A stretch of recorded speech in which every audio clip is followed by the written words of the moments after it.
అందరికీ నమస్కారం అండి. ఈరోజు శ్రీ కనక మహాలక్ష్మి అమ్మవారి దేవస్థానం గురించి.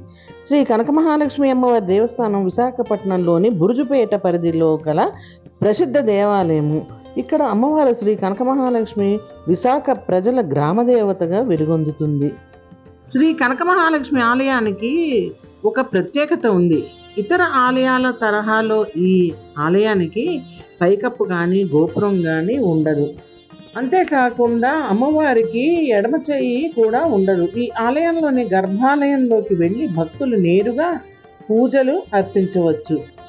వరలక్ష్మి వ్రతము, దసరా పండుగల సమయంలో వేలాది మంది భక్తులు అమ్మవారిని దర్శించుకుంటారు. సాక్షాత్తు కనక మహాలక్ష్మి ఇక్కడ స్వయంభూగా వెలిసిందని భక్తుల నమ్మకము. కనకధారలు కురిపించే కనక మహాలక్ష్మి ఆలయం గురించి ఇంకొన్ని విషయాలతో మళ్ళీ మీ ముందుంటానండి.